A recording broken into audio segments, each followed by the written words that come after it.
Well, he did what heroes throughout history have done. First, he chose his focus. No matter what was going on in the world around him, he chose to focus on the kind of person that he wanted to become.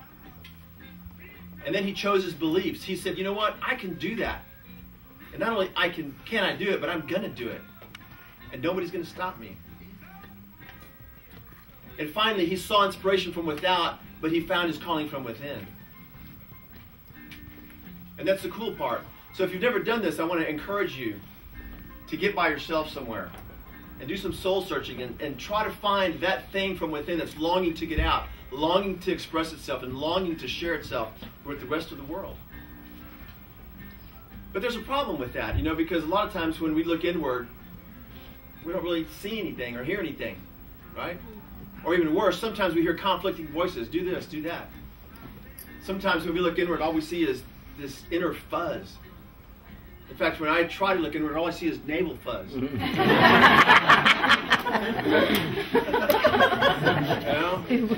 as deep as I go. But when I was a little kid, my first true love was the arts. I used to love to draw. I drew on everything, on the floor, on my books, on my papers, on the wall. In fact, if you stood still long enough, I'd even draw on you. My mom tells me when I was a kid, I used to sell my drawings for candy money. I don't remember that, but I do remember always having plenty of candy money, which is cool. When I got to high school, my favorite all-time artist was Michelangelo. Anybody heard of him? Mm-hmm. He's not just one of the Ninja Turtles, right? He's like a real guy. Okay. Anyway, because he was not just an artist, he was a philosopher, an amazing guy. I wanted to be like Michelangelo. I wanted to be like Mike, all right? It was a different Mike, but that's the Mike I wanted to be like. But I had internal conflicts because I did not want to be a starving artist. And I knew from studying history that most of the artists in the world didn't become famous until after they were dead. And I couldn't wait that long. So I did the next best thing. I became a cheese salesman. And I even had a college degree, Man, but I was the best darn cheese salesman you ever saw. And the reason I was selling cheese is because I was trying to save up enough money to go to law school. And I sold a buttload of cheese, man, let me tell you. And I did save up enough money to go to law school. And I went to one of the top 10 law schools in the country, which is right here in Austin, fortunately, University of Texas. And I graduated with honors, and I've been practicing law for about 19 years now. But the entire time I've been practicing law, especially in the beginning, something inside was bugging me, telling me that there was more. There was something else that I had to offer the world. I didn't know what it was. And that leads us to the second major way that heroes throughout history have identified their passion. Sometimes they get a tap on the shoulder. And some of you may have experienced that. What it looks like is this. Somebody comes along and says, hey, you know what? You're really good at explaining things. Have you ever thought about being a teacher? Or you're really good with people. Have you ever thought about being in sales? We got some real estate agents here, right, in sales? Yeah. Anybody ever tell you that? Too many. You're really good with people. Or, you know what, you've got really long, elegant fingers. Have you ever thought about playing the piano? Or, you're on the computer all day long. You're really good at it. Have you ever thought about going into programming? Anybody here ever experienced something like that? Well, this is what happened to me when I was a freshman in high school. My freshman English teacher, Mrs. Weisner. I remember it like it was yesterday.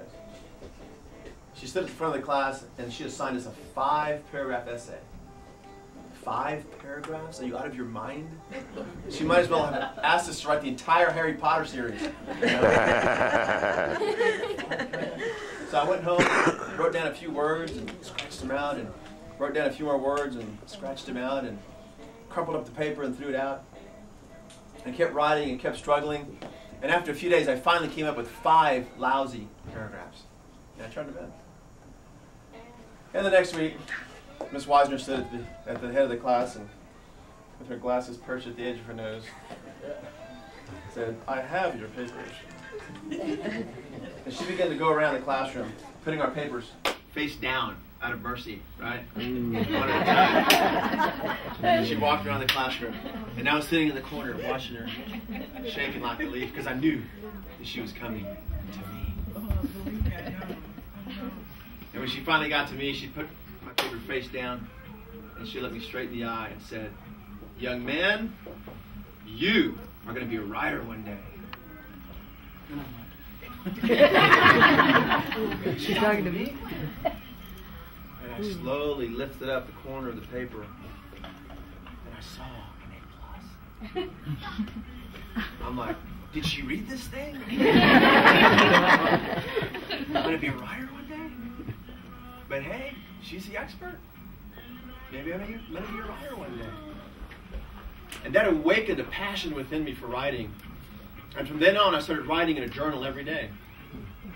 And I went on to become an English major in college because I loved to write those research papers, those things that some of you guys hate to do, you know.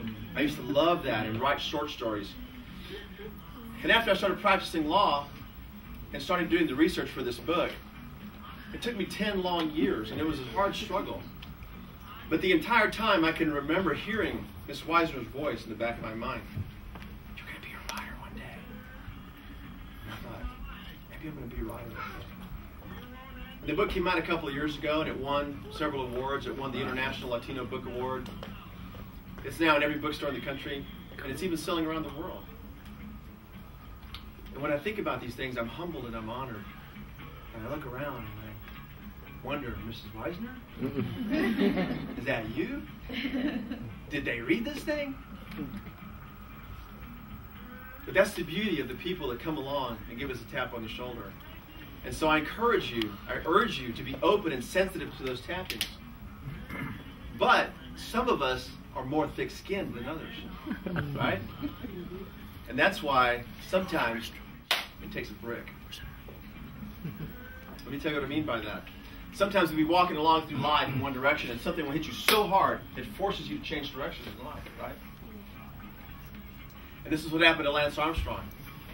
Lance Armstrong was just a happy-go-lucky kid riding bikes for a living, and he got hit with cancer. This was before he won any Tours de France. But he conquered cancer, and he wrote a book called It's Not About the Bike.